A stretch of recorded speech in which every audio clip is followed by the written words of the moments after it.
सभी को नमस्कार।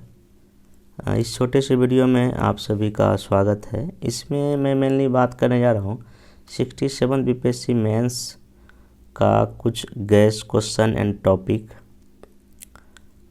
और बचे हुए जो आपके पास जो लगभग 13 दिन है। आज 15 दिसंबर हो ही गया, अब 29 दिसंबर से आप लोग का पेपर ही है। लगभग आपके पास जो भी 13 दिन बचा हुआ है, अब इस 13 डे में आप लोग कैसे कैसे मेंस और जीएस को एक साथ लेके चलें और किस किस टॉपिक पे और किस किस क्वेश्चन पे आपको ज़्यादा फोकस करना चाहिए, उसी रिगार्डिंग मैं बात करने जा रहा हूँ। हालांकि मैं ये वीडियो नहीं बना रहा था, लेकिन काफ़ी सारा कॉल या मैसेज है कि नहीं एक बार एक वीडियो बनाइए ताकि बचे हुए 10 दिनों में एक रोड मैप पता चल जाए कि हमको क्या क्या टॉपिक पर रिविज़न करना है। हालांकि 67th मेंस में टाइम तो काफ़ी कम मिला है। बहुत सारे ग्रुप में जितने बहुत सारे मेंबर हैं जिनका कहना है कि मेरा कुछ भी रिवीजन नहीं हो पाया। अब देखिए जो भी बचे हुए टाइम में है, इसमें आपको चीज़ें बेहतर करना पड़ेगा, तभी आपका रिजल्ट होगा। हालांकि आयोग के तरफ से 67th रिजल्ट फिर से रिवाइज रिजल्ट जारी हो, इसके लिए काफ़ी सारा मूवमेंट भी किया गया हम लोग के द्वारा, लेकिन आयोग की तरफ से ऐसा कोई रिस्पांस नहीं आया है अभी तक कि जिससे कि रिवाइज रिजल्ट का बात हो या डेट आगे बढ़ने की बात हो। ऊपर से जिस तरह से आयोग ने ऑप्शनल में अपना पैटर्न अचानक से 15 दिन पहले चेंज किया, ये भी गलत ही है। तो आयोग की तरफ से काफ़ी सारी गलतियाँ हुई है, बट अब यहाँ है कि आयोग इस तरह की कोई गलती को अपने को एक्सेप्ट करने को तैयार नहीं है। तब इसमें सारा खामियाजा स्टूडेंट को भुगतना पड़ रहा है। खास करके जिनका फर्स्ट टाइम था उनको कुछ ना कुछ टाइम मिलना चाहिए था। और जैसे रिजल्ट में जैसे 113 कट ऑफ का जो गया, 113 कट ऑफ गया, काफ़ी अच्छे सीरियस कैंडिडेट जो है इस एग्ज़ाम से बाहर हो गए। काफ़ी सारी चिंताएं हैं विद्यार्थी का आयोग के लिए, तो इन सब चीज़ों पर ध्यान देना चाहिए था आयोग का। हालांकि अब नहीं हुआ, सरकार के पास भी सब मैसेज गया है जिस तरह से कट ऑफ को लेकर या मेनली है गलत क्वेश्चन को लेकर। तो अब तो इसमें कुछ विशेष अभी तक सरकार की तरफ से आयोग के तरफ से कोई डेवलपमेंट तो हुआ नहीं। अब ये मान के चलना है कि 29 दिसंबर को एग्ज़ाम होने ही जा रहा है। अब इसमें कोई किंतु परंतु नहीं है। तो जिनका 67 पीटी हो गया और जिनको मेंस देना है, उन्हीं के रिगार्डिंग ये वीडियो है। तो वीडियो को ध्यान से सुनिए और इसमें मैं आपको एक थोड़ा सा बता देता हूँ इसमें कैसे कैसे क्या करना है। सबसे पहली बात तो कि जो है आप लोग क्या करें कि जो टॉपिक कुछ कुछ जो है ना सेलेक्ट कर सकते हैं, क्योंकि अब अंतिम दिनों में रिवीजन बहुत ज़रूरी है। तो आप इसे सबसे पहली बात, क्योंकि हिस्ट्री में है कि आपको अगर 3 क्वेश्चन सही ढंग से लिख देंगे तो अगर जहाँ 22 भी एवरेज अगर मार्कें आपको दिया जाएगा इसमें, तो 66 आपको यहाँ पे 300 में आ जाएगा। तो सबसे पहले बात आप क्या करें, हिस्ट्री में जो है जैसे कि मौर्य कला है, पाल कला है, या पूरे बिहार में जो कला है, जैसे कि अगर एक बार क्वेश्चन पूछेगा बिहार के कला पर निबंध लिखा या कला का वर्णन करता, आपको सारे कला पढ़ना पड़ेगा, सारे लिखना पड़ेगा। तो बिहार में जितना भी कला का डेवलपमेंट हुआ उसको आपको देखना चाहिए। पटना कलम भी मेरे ख्याल से पढ़ ही लीजिए। हालांकि देखिए कई लोग का ये कहना होगा कि नहीं 66 में पटना कलम पूछ लिया तो इस बार नहीं पूछेगा। देखिए ऐसा कोई हार्ड एंड रूल नहीं है कि जो लास्ट ईयर पूछा इस ईयर नहीं पूछेगा, लेकिन मेरे ख्याल से पटना कलम पढ़ ही करके जाना चाहिए। बाकी संथाल और बिरसा विद्रोह से जो भी क्वेश्चन है, देखिए क्वेश्चन अगर मुंडा विद्रोह का कारण परिणाम तो ईजी क्वेश्चन, लेकिन अगर आप प्रीवियस ईयर क्वेश्चन बैंक देखिएगा तो उसमें काफ़ी सारे ना बिरसा मुंडा या संथाल बिरसा मुंडा से ना डायनेमिक क्वेश्चन भी पूछे गए हैं। तो प्रीवियस ईयर के जितने भी संथाल और बिरसा मुंडा से डायनेमिक क्वेश्चन पूछा गया है, एक बार उसको आप जरूर जो है एक बार मतलब फ्लो चार्ट बना लें कि इसमें क्या क्या लिखना है। और देखिए मैं बताता हूँ, अभी आप लोग ये काम भी कर सकते हैं कि जितना भी प्रीवियस ईयर है, मान लेते हैं कि पिछले जो है ना लगभग 8 साल का मोटा मोटी मान लीजिए 8 या 10 साल का जो प्रीवियस ईयर क्वेश्चन बैंक है बीपीएससी का, उसमें आप ये कर सकते हैं। जैसे कि मान लीजिए कि पॉलिटी के अगर आप कोई क्वेश्चन प्रीवियस ईयर लेते हैं, तो अगर मान पॉलिटी में अगर जहाँ कोई क्वेश्चन है कि भाई फंडामेंटल राइट क्या है और आर्टिकल 21 का कैसे कैसे विस्तार हुआ है, तो आप इस क्वेश्चन का ना शॉर्ट में ही ना बैठ के फॉर्मेट तैयार कर सकते हैं कि हाँ हमको भूमिका में क्या लिखना है, बॉडी पार्ट में क्या लिखना है और निष्कर्ष में क्या लिखना। और ये काम आप हार्डली जो है ना मेरे ख्याल से ना 5 से लेके 8 मिनट के अंदर कर लें। जैसे मैं एक क्वेश्चन बताता हूँ, जैसे कि क्वेश्चन ये है कि फंडामेंटल राइट क्या है और सुप्रीम कोर्ट के द्वारा या न्यायालय के द्वारा किस तरह से अनुच्छेद 21 का विस्तार हुआ है। ये क्वेश्चन शायद पूछ भी चुका है 56-57 में एक बार। तो अगर ये क्वेश्चन है तो पहले तो आपको फंडामेंटल राइट क्या है इसको बेहतर ढंग से परिभाषित करना पड़ेगा। तो आप यहाँ पे सोचें कि अच्छा इसमें हमको क्या क्या लिखना। फंडामेंटल राइट जो है ना किसी भी लोकतांत्रिक देश का एक प्राण तत्व है, और ये जो लोगों के जो है ना व्यक्तिगत, राजनीतिक और जो है ना विकास के लिए अनिवार्य है, लोगों के मानसिक, बौद्धिक, ये सब आप इसमें मन में तैयार कर इसमें ये बात लिखना है। फिर उसके बाद लिखेंगे हमारे जो संविधान में जो लगभग जो 6 तरह के अधिकार की बात किया गया है, फिर अधिकार को फ्लो चार्ट बना लें। बाकी तब लिखा कि आर्टिकल 21 का कैसे कैसे इसमें क्या है और कैसे कैसे पिछले 20-25 वर्षों में इसका एक्सटेंशन हुआ है बाय सुप्रीम कोर्ट या हाई कोर्ट के द्वारा। तो वो आप यहाँ पे मतलब कि पॉइंट वाइज मेंशन कर लें। जैसे मैं एक और क्वेश्चन ये बोलता हूँ, जैसे कि अगर क्वेश्चन पूछ लिया कि 1857 की क्रांति में वीर कुंवर की भूमिका, अगर ये क्वेश्चन पूछा है तो या उनका आलोचनात्मक वर्णन पूछा, तो आप एक मन में फ्रेम का अच्छा इसमें हमको भूमिका क्या लिखना है 4-5 लाइन में, तो सोच लेना। फिर आप उसका एक फ्लो चार्ट बनाकर अच्छा उसकी भूमिका क्या क्या था, कैसे संगठन करता थे, नेतृत्व करता थे, कहाँ कहाँ क्या क्या। ये आप ना डेली मेरे ख्याल से अगर अभी डेली अगर 5 क्वेश्चन अगर करेंगे मेरे ख्याल से जीएस में, या अगर 5 अगर आप ऑप्शनल में भी करते हैं मान लीजिए मोटा मोटी, तो 10 क्वेश्चन आप रखें टारगेट करने का, और हर एक क्वेश्चन मुश्किल से ना आप 5 मिनट दें। तो अगर आप जीएस का करेंगे तो 5 क्वेश्चन अगर ये फॉर्मेट करेंगे तो आपको लगेगा 5 मिनट, तो गया आपका मान आधा घंटा गया मान लेते हैं। और चूँकि ऑप्शनल है अब शॉर्ट और लॉन्ग दोनों क्वेश्चन पूछने का चांस है, इसलिए यहाँ पर अगर मान लीजिए कि 6-7 मिनट मतलब यहाँ मतलब 1 घंटा में आप जो है ना 5 क्वेश्चन जो है ना आराम से जो है ना डेली जो है ना लिखने का प्रैक्टिस, उसमें क्या क्या हो कर सकते हैं। और फिर उसमें करना क्या है, कोई भी 5 क्वेश्चन जैसे कि हम सिलेक्ट कर लिए, चाहे अगर पॉलिटी का, ये मैं खुद अब इम्प्लीमेंट किया इसलिए मैं बोल रहा हूँ, ये पॉलिटी का कोई 5 क्वेश्चन लिए कि हाँ, या फिर कोई भी क्वेश्चन लिए, क्वेश्चन को पढ़े, अच्छा इसमें हमको क्या क्या लिखना, पहले भूमिका सोच मन सोच के उसको शॉर्ट में 1-2-3 पॉइंट वहाँ लिखना। फिर अच्छा बॉडी पार्ट में क्या क्या उसका ऐसे फ्लो चार्ट बना लेना, फिर इसका क्या क्या आगे की राह क्या है उसको ऐसे फ्लो चार्ट लिखाना। ये हर एक आप 2-3 मिनट में भी कर सकते हैं अगर आप चाहें तो मेरे ख्याल से ये बहुत ही एक ना कारगर तरीका होगा कि अगले जो बचे हुए दिनों में जो है ना आप कम से कम जो है ना 5 क्वेश्चन 6 क्वेश्चन जीएस का लें, और बाकी जो है ना 5 क्वेश्चन आप ऑप्शनल का भी ऐसे करके फ्लो चार्ट बना लें, और उससे क्या होगा आपका लिखने का भी हैबिट हो जाएगा और बाकी चीज़ें रिकॉल भी हो जाएगा। तो ये आप कर सकते हैं। बाकी जो है इधर देखिए कि जो हाँ बोल दिए मुंडा और संथाल विद्रोह हो ही गया।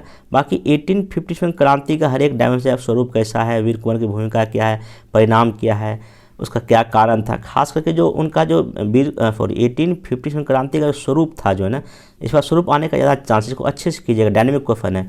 बाकी वीर कुंवर की भूमिका देखिए, इसे और ध्यान रखिए कि जो मेरा जो वीडियो बना हुआ यूट्यूब पे जितना भी हिस्ट्री का या पॉलिटी का या इकोनॉमिक्स का, आप देखिए कुछ अलग तरीके का, इसलिए क्योंकि इस बार बहुत ही कारगर होने वाला है। क्योंकि इस बार चूँकि क्वेश्चन सेट करने वाले चेंज हो गए, तो हो सकता है इस बार जो है ना आपको फिर नए क्वेश्चन देखने को, हिस्ट्री में आपको नए क्वेश्चन देखने को, जैसे डबल एओ में हुआ, फिर में हुआ, आपको लगभग ना सेकंड पेपर तो सब नया ही था, इसलिए आपको नए क्वेश्चन की तरह तैयार करना पड़ेगा, इसे ध्यान रखिएगा। उसके बाद आपको इसमें हिस्ट्री में क्या करना है कि जैसे गांधी जी की जो भूमिका है, राष्ट्रीय आंदोलन में गांधी जी की क्या भूमिका है, और सहयोग सविनय भारत छोड़ो बिहार की क्या भूमिका है, इसको आप इंटरलिंक करके अगर क्वेश्चन पूछेगा और सहयोग और सहयोग में क्या अंतर था कंपेयर करें, तो आप ऐसे इंटरलिंक करके भी क्वेश्चन पूछने के बाद चांस हो सकता है। बाकी पाश्चात्य विकास प्रेस की भूमिका कर लीजिए, किसान मूवमेंट में चंपारण अच्छे से कीजिए, स्वामी विवेकानंद कर लीजिए, बाकी विचारधारा गांधी, टैगोर, नेहरू, जयप्रकाश नारायण, अंबेडकर, लोहिया, ये सब आप देख सकते हैं क्योंकि यहाँ से क्वेश्चन पूछना ही पूछना है। तो ये हिस्ट्री में इतना अगर टॉपिक कर लें तो आप आराम से 3 क्वेश्चन जो है लिखने के लायक रहेंगे। हालांकि आप लोग को लगता है मैं सब लिख देंगे, आपको सिर्फ रिवाइज कर लीजिए अच्छे से, और क्वेश्चन यहीं से लगवा आएगा।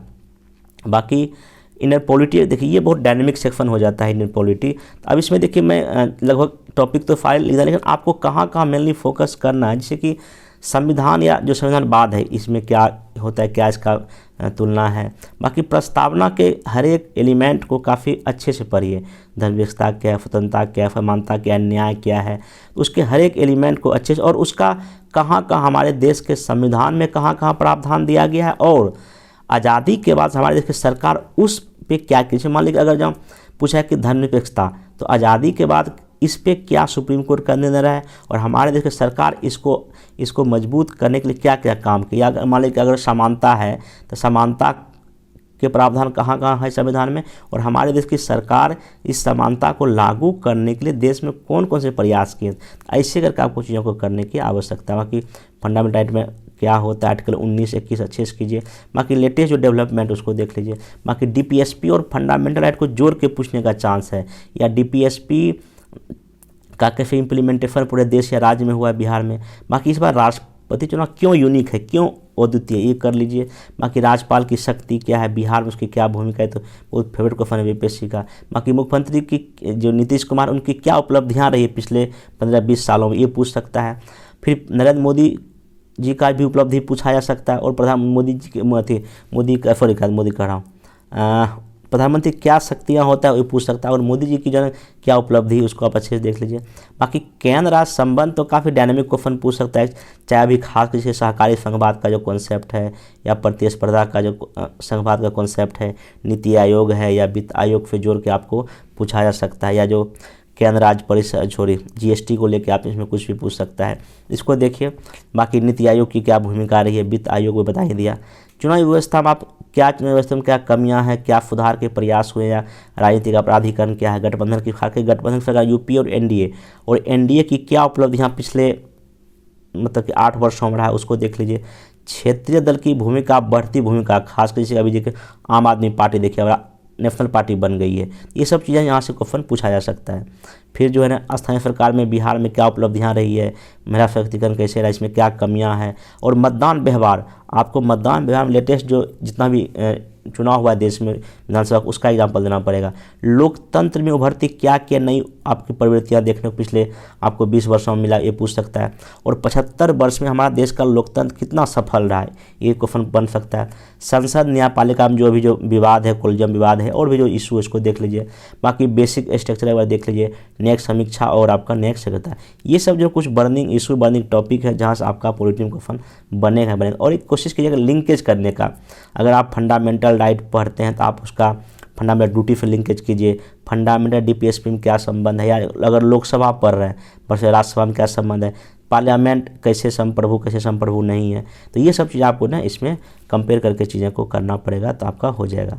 बाकी इंडियन इकोनॉमिक्स और पॉलिटिकल इकोनॉमिक्स में क्या करना है, ज्योग्राफी में सबसे पहली बात तो आपको एग्रीकल्चर को काफ़ी अच्छे से कीजिए, क्या समस्या है, सरकार क्या प्रयास है, कमियां, एमएसपी, कार्बन कृषि, जैविक कृषि, संविदा कृषि, विपणन का क्या समस्या, हरित क्रांति पूछ सकता है, पशुपालन ग्रामीण क्षेत्र में कैसे भूमिका है, खाद्य प्रसंस्करण उद्योग ये सब पूछ सकता है, खाद्य सुरक्षा, कृषि सब्सिडी 2020-22 तक किसानों की आय दोगुनी करनी है।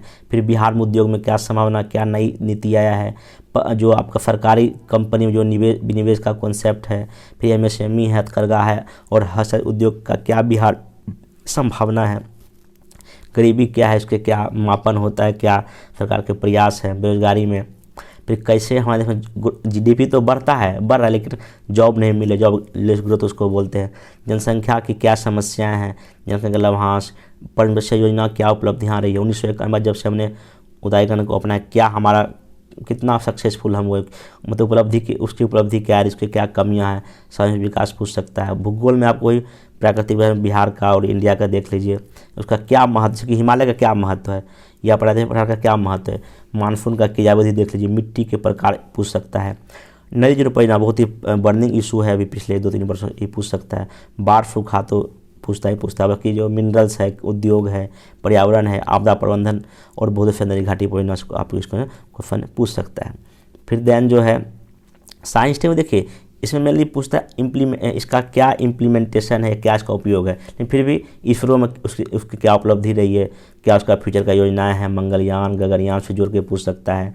फिर जो निजी क्षेत्र की क्या भूमिका जो बढ़ी, क्या फ़ायदे क्या नुकसान है इसमें, दुनिया का प्रमुख जितना दुनिया का जो प्रमुख अंतरिक्ष मिशन हुआ उसके बाद देख लीजिए, क्योंकि कंपेयर करके आपको पूछ सकता है।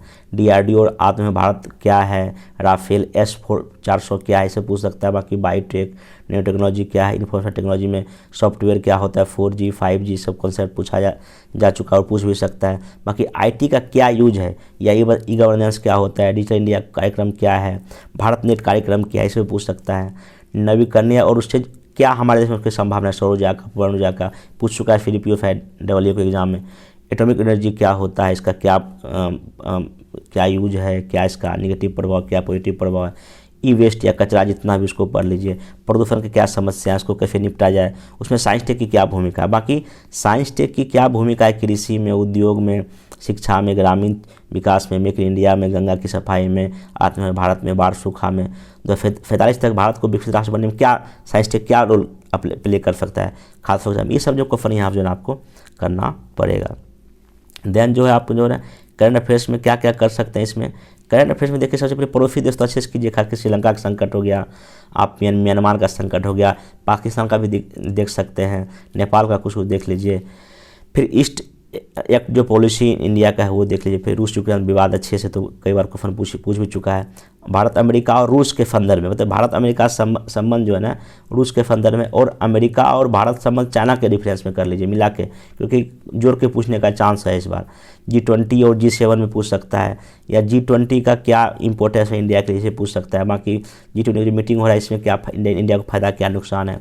ब्रिक्स और SAARC, BIMSTEC, G7, UNO, Quad, AUKUS, I2A2, पश्चिम एशिया, भारत यूरोपीय यूनियन, भारत आसियान, प्रवासी भारतीयों क्या भूमिका हमारे देश की जो है ना विदेश नीति में वो, फिर COP 26-27, आतंकवाद, मानवाधिकार, यूएनओ में जो भारत का जो है ना अस्थायी सदस्यता, या जो SDG गोल जो है, ये सब जो है ना करंट में जो इंटरनेशनल में जो है काफ़ी इंपॉर्टेंट टॉपिक है। और बाकी जितने भी संगठन उसको कंपेयर करके पढ़िए अच्छा इसमें क्या क्या क्या है।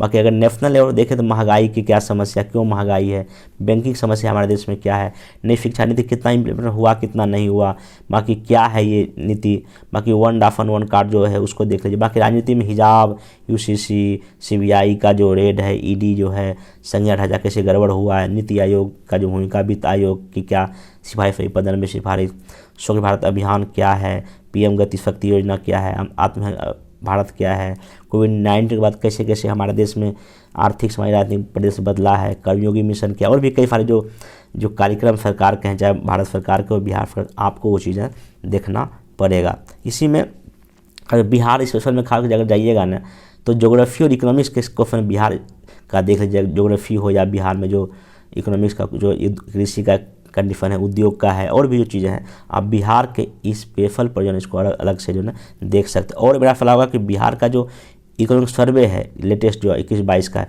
इसके डेटा का आप जरूर यूज करें, चाहे जिनका ज्योग्राफी ऑप्शन वो भी यूज कर सकते हैं। नहीं तो ऐसे भी GS में आपके इकोनॉमिक सर्वे 21-22 का डेटा बहुत यूज होगा, आप एक बार उसको जरूर रीडिंग करें।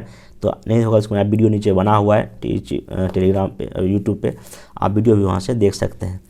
तो ये जो है इतना आपका टॉपिक अगर मोटा मोटी अगर एक बार अगर आप पिछले अगले 10-12 दिन में अगर कर पाएंगे तो मेरे ख्याल से चीज़ें जो है आपके लिए बेहतर होगा। और मैं बार का तो इंटरलिंक करना है, ठीक है, और बाकी प्रीवियस ईयर क्वेश्चन पर फोकस रखना है, क्या पूछा जा रहा है। और इस बार ये भी तैयार रहना है कि नए क्वेश्चन हमको पूछा जाएगा, नए क्वेश्चन भी पेश हुआ, क्योंकि जो पूरा टीम जब चेंज होगा मतलब नया क्वेश्चन आपसे पूछा जा सकता है।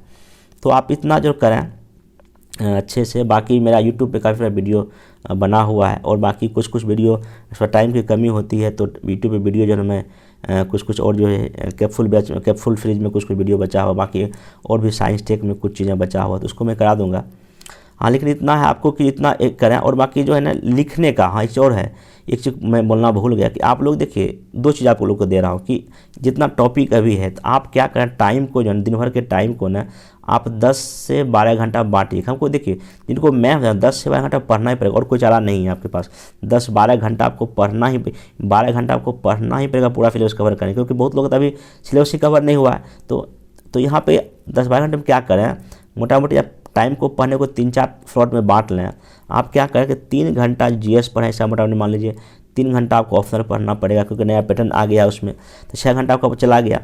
फिर आपने क्या करें, कम से कम जो है ना 2 घंटा जो है ना लिखने के लिए भी रख सकते हैं। देखिए इस एग्ज़ाम में हमको ऐसा लगता है 6-7 में नॉलेज तो खैर इंपॉर्टेंट रखेगा ही रखेगा, लेकिन नॉलेज से कहीं ना कहीं ज़्यादा रोल इस बार बढ़ गया राइटिंग स्किल का। जिनका राइटिंग स्किल अच्छा हो, राइटिंग स्किल अच्छा मतलब क्या है, जो 3 घंटे में सारे GS के 8 प्रश्न और ऑप्शन के 6 प्रश्न लिख देगा, मतलब कि लिख देगा, अच्छे से अटेम्प्ट कर लेगा ना, से उसका सिलेक्शन का चांस बढ़ेगा। क्योंकि इस बार मैं देखता हूँ कि जो ग्रुप चलता है हमारे ग्रुप, वहाँ पे कुछ लड़के लिखते ही नहीं, इसका मतलब लिखने के मतलब आप रेस से बाहर हो रहे हैं, इसलिए मेरा सलाह होगा कि आपको लिखना पड़ेगा। और 3 घंटे में कैसे जीएस के सारे प्रश्न अटैम्प्ट करेंगे, ये आप जब तक टेस्ट नहीं देंगे तो नहीं होने वाला है। इसलिए मेरा सलाह अभी भी जो टाइम बचा है, कम से कम आपने 3-4 टेस्ट दिला है, कम से कम जीएस का 4 टेस्ट दिला है, जीएस का 4 टेस्ट दिले, मतलब कि पेपर फर्स्ट का 2, पेपर सेकंड का 2 दीजिए, बाकी ऑप्शनल का भी कम से कम 3 टेस्ट आप दे के रख लीजिए। देखिए टाइम बचाइए, क्योंकि 3 घंटा अगर आप टेस्ट में देते वो टाइम का वेस्ट नहीं होगा, बल्कि वो आपके लिए यूज ही होगा। कई लोग ये सोचते हैं कि नहीं अभी हम रिवीजन कर लेते हैं, टेस्ट नहीं देंगे। नहीं, आप रिवीजन भले ही कई घंटा कम करिए, लेकिन आप लिखिए जरूर। 3 घंटा टेस्ट आपको लिखना ही लिखना है। तो मैं बता रहा था कि जो आपके पास जो 10 से 12 घंटा आपको टाइम बस पढ़ना है आपको, इसमें टाइम को 4 बार में बांट दीजिए। पहला क्या कीजिए, 3 घंटा जीएस पढ़िए, 3 घंटा ऑप्शनल पढ़िए, 6 घंटा आपका हो गया। बाकी क्या करें, 2 घंटा जो है ना, सॉरी 1 घंटा आपको डीआई मस्ट में, डीआई बनना जरूरी है। डीआई 1 घंटा अब से लेकर डेली बनाए ही बनाए, तो आपका 7 घंटा चला गया। 1 घंटा में खास आप अलग से करंट अफेयर्स की चीज़ों को पढ़ने के रख दें, चाहे बिहार का करंट अफेयर्स हो या सर्वे हो, या क्योंकि करंट अफेयर डेटा का आपको यूज़ करना पड़ेगा। आपका 8 घंटा चला गया। अब जो 2 घंटा बचा, इसमें आप कोशिश करें ना लिखने का।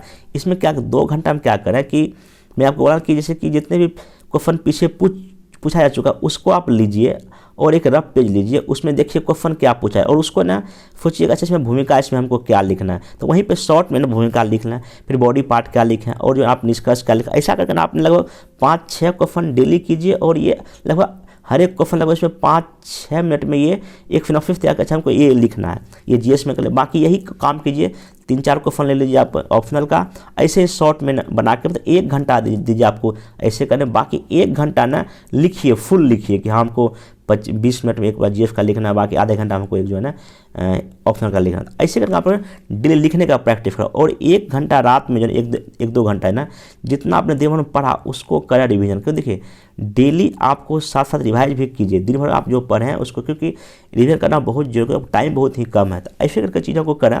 तो पूरे इस जो वीडियो का बस एक ही निष्कर्ष ये है कि आपको क्या करना है, जितना टॉपिक मतलब एक बार रीडिंग कर लीजिए, फिर उसके बाद जो प्रीवियस जितना भी क्वेश्चन पूछा है एक बार उसको ना शॉर्ट में जो है ना अपने से 5-10 मिनट लिखने का प्रैक्टिस करना। बाकी टेस्ट आप जरूर दें, मतलब एग्ज़ाम से पहले जीएस का आपको 4 टेस्ट जरूर देना, और कोशिश करें कि 3 घंटे में 8 प्रश्न जीएस का लिखें, और ऑप्शनल का 3 टेस्ट, मतलब 7 टेस्ट अभी आपको देना चाहिए मेरे ख्याल से। क्योंकि मेरा एक्सपीरियंस कहता है बिना आप जब तक टेस्ट नहीं देंगे तो आप वहाँ पे आपका क्वेश्चन छूटना तय है। क्योंकि एक क्वेश्चन अगर आप टेस्ट दे के नहीं जाएंगे ना, वहाँ एक क्वेश्चन लिखने में आपको जीएस में लग जाएगा आधे घंटा, और आधे घंटा लगेगा मतलब आपका और क्वेश्चन छूटने जा रहा है। इसलिए मेरा सलाह सबसे यही रहेगा कि 4 आप टेस्ट जरूर दें जीएस का, बैठ के चाहे ऑफलाइन दें ऑनलाइन, जहाँ से विदेश से भी दें, आपकी इच्छा है।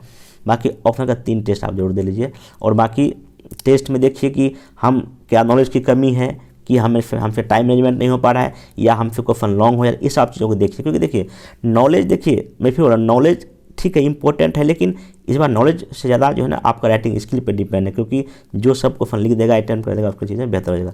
बाकी जिनका ऑप्शनल है अपने लेवल पर ऑप्शनल का भी पैटर्न का तैयार, जैसे पैटर्न चेंज उसके अकॉर्डिंग कर लें, चाहे ज्योग्राफी है जिनका जो है उसको तैयार कर लें। बाकी अभी आपको ना कोशिश करना चाहिए कि जो ऑप्शनल जो पैटर्न चाहिए उसके अकॉर्डिंग तैयारी कर लें। बाकी जीएस का इसे रिवाइज कर, जो मैं टॉपिक बता दिया। और बाकी देखिए सबकी अपनी अपनी अलग रणनीति होगी, लेकिन हाँ बस ये बताया कि आपको इस टॉपिक को एक बार कर लेने से चीज़ें आपके लिए बेहतर होगा। बाकी जिनको लगता है कि नहीं अभी मेरे पास कम टाइम है और बहुत कुछ मेरे पास नहीं है, तो जीएस पेपर फर्स्ट और सेकंड का जो है मैं लगभग 100 क्या 150 प्लस क्वेश्चन का जो है मॉडल रेफर में प्रोवाइड कर रहा हूँ, जिनको भी लेना हो। और बाकी ज्योग्राफी और एलएसडब्ल्यू का भी, ज्योग्राफी भी लगभग 100 से ज़्यादा क्वेश्चन जो है मैं मॉडल रेफर में प्रोवाइड कर रहा हूँ। बाकी एलएसडब्ल्यू में लगभग 40 क्वेश्चन के आसपास मैं मॉडल रेफर में प्रोवाइड कर रहा हूँ। जिनको भी मॉडल रेफर लेना है जीएस का या ज्योग्राफी एलएसडब्ल्यू का, वो इस दिए के नंबर पर कॉल करके जो है ना मॉडल रेफर ले सकते हैं। बाकी आपके पास जो भी सोर्स है जैसे है उसको पढ़ें, ठीक है। बाकी मेरे मोटिवेशन ये है कि आपको कैसे भूमिका लिखना है, कैसे बॉडी पार्ट लिखना है, कैसे आपको ये सब कुछ जो है लेटेस्ट डेटा के साथ आपको मिल जाएगा। जिनको भी चाहिए यहाँ पे कॉल कर सकते हैं। बाकी आपको जो सोर्स है उसको आप पढ़ते चलें, ठीक ना। बाकी कीजिए, बाकी मैं 1-2 वीडियो और बनाता हूँ। फिर जो भी दिक्कत होगा तो हमसे कॉन्टेक्ट कर सकते हैं। Thank you.